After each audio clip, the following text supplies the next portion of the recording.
بات اس وقت کی ہے کہ ہندوستان کے ایک شہر میں رفیق نام کا لڑکا رہتا تھا جو کہ بہت ہی ایماندار اور نیک دل انسان تھا، پر افسوس کہ وہ غریب بہت تھا۔ اس کے گھر کے حالات بالکل بھی اچھے نہ تھے۔ اس کے گھر میں اس کی ایک بوڑھی ماں اور اس کے 2 چھوٹے بھائی بہن رہتے تھے۔ جب وہ اپنی بوڑھی ماں کا چہرہ دیکھتا تھا تو اس کو بہت افسوس ہوتا تھا کہ وہ اپنی ماں کو 2 وقت کی روٹی بھی نہ دے سکا۔ بات اس دن کی ہے جب وہ کام کے لیے باہر نکلا۔ وہ ایک سبزی بازار میں پہنچا اور ایک ٹھیلے والے سے اس نے یہ کہا کہ اے بھائی، تو مجھے کام پر رکھ لے، مجھے کام کی بہت ضرورت ہے۔ تو اس ٹھیلے والے نے یہ کہا کہ بھائی، میری کمائی بہت لمبی نہیں ہے، میرا منافع بہت لمبا نہیں ہے، میں اکیلے ہی اس ٹھیلے پر کام کروں گا۔ اگر تجھے میں رکھوں گا تو میں کیا بچاؤں گا اور میں کیا کھاؤں گا؟ یہ بات سن کر رفیق کو بہت افسوس ہوا اور وہ دوسری طرف جانے لگا۔ افسوس کی بات تو یہ تھی کہ رفیق کو کسی نے کوئی بھی کام نہ دیا۔ تھک ہار کر وہ شام کو اپنے گھر واپس آ گیا۔ جیسے وقت گزرتا جا رہا تھا، رمضان کا مہینہ بھی قریب آتا جا رہا تھا۔ پھر ایک دن رمضان کی پہلی سحری ہوئی۔ رفیق، اس کی ماں اور اس کے بھائی بہن سحری کرنے کے لیے اٹھے، پر گھر میں کھانے کے لیے تو صرف ایک ہی سوکھی روٹی پڑی تھی۔ رفیق کی ماں نے وہ روٹی آدھی آدھی اپنے بچوں میں بانٹ دی۔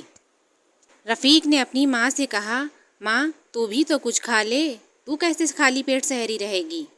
تو رفیق کی ماں نے بہت اطمینان سے جواب دیا، میرے بیٹے، تو نے کھا لیا اور میرے بچوں نے کھا لیا تو سمجھ لے میں نے بھی کھا لیا۔ ماں کی یہ بات سن کر رفیق کو دل ہی دل میں بہت افسوس ہوا۔ رفیق صبح ہوتے ہی کام کی تلاش میں گھر سے باہر نکل گیا۔ وہ ایک بازار میں پہنچا، تبھی اس کو پیچھے سے کسی نے آواز لگائی، رفیق! رفیق نے جب پیچھے مڑ کر دیکھا تو منور صاحب اس کو آواز لگا رہے تھے۔ منور صاحب نے رفیق سے کہا کہ رفیق، کیا تجھے کام کی تلاش ہے؟ یہ بات سن کر رفیق نے ہاں میں سر ہلایا۔ تو منور صاحب نے رفیق سے یہ کہا کہ میری ایک کھجور کی دکان ہے، کیا تو اس پہ کام کرے گا؟ منور صاحب کی یہ بات سن کر رفیق دل ہی دل میں خوش ہو گیا، کیونکہ وہ تو ویسے بھی کام کا انتظار کر رہا تھا۔ اس نے منور صاحب سے کہا، جی میں آپ کی دکان پر کام کروں گا۔ منور صاحب رفیق کو اپنی دکان پر لے گئے اور انہوں نے رفیق سے کہا کہ تم صبح سے شام تک میری دکان پر کام کرو اور شام ہونے پر میں تمہیں 300 روپے دوں گا۔ پھر رفیق دکان پر کام کرنے لگا۔ صبح سے لے کر شام تک وہ کھجور سے بھری ٹوکری ادھر سے ادھر اٹھانے لگا اور بہت محنت کے ساتھ کام کرنے لگا۔ جب شام ہوئی تو منور صاحب نے رفیق کو 300 روپے دیے۔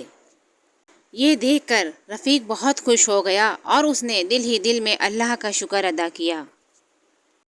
اس پیسے سے رفیق نے اپنے گھر کے لیے ضرورت کا سامان لیا اور سامان لے کر وہ گھر کی طرف چل دیا۔ وہ گھر کی طرف جا ہی رہا تھا تو اس نے راستے میں ایک فقیر کو دیکھا جو کہ بہت بھوکا لگ رہا تھا اور راستے میں بیٹھا ہوا تھا۔ تو رفیق نے پوچھا، اے بابا، تو یہاں کیوں بیٹھا ہے؟ تو فقیر نے بہت دھیمی آواز میں کہا، بیٹا، مجھے بہت بھوک لگی ہے، کچھ کھانے کو دے دو۔ تو رفیق نے جو سامان خریدا تھا اس کا کچھ سامان فقیر کو دے دیا۔ یہ دیکھ کر فقیر بہت خوش ہوا اور اس نے بہت دعائیں دیں۔ پھر رفیق اپنے گھر کی طرف آگے چل دیا۔ جب رفیق گھر پہنچا تو اس کی ماں اور اس کے بھائی بہن اس کو دیکھ کر بہت خوش ہو گئے، کیونکہ رفیق کے ہاتھ میں کھانے کا بہت سامان تھا۔ پھر رفیق کی ماں اور اس کے بھائی بہنوں نے مل کر افطار کیا اور دل ہی دل میں اللہ کا شکر ادا کیا۔ پھر جب اگلے دن صبح ہوئی تو رفیق منور صاحب کی دکان پر پھر جا پہنچا۔ اس نے منور صاحب سے کہا کہ منور صاحب، کیا آج بھی میرے لیے کچھ کام ہے؟ تو منور صاحب نے اس کو بہت غور سے دیکھا اور اس سے کہا کہ میں نے کل والی تمہاری حرکت دیکھی ہے۔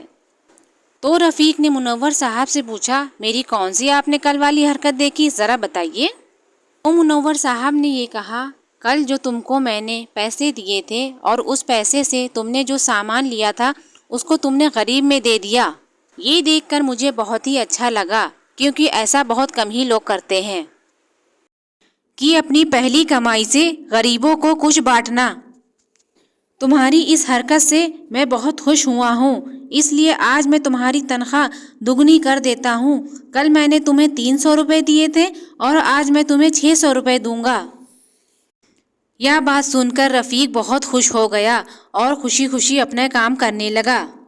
تو جب شام ہوئی اور منور صاحب نے اس کو 600 روپے دیے تو وہ پیسے لے کر اپنے گھر کی طرف چل دیا، اور رفیق نے گھر پہنچ کر اپنی ساری بات اپنی ماں کو بتائی۔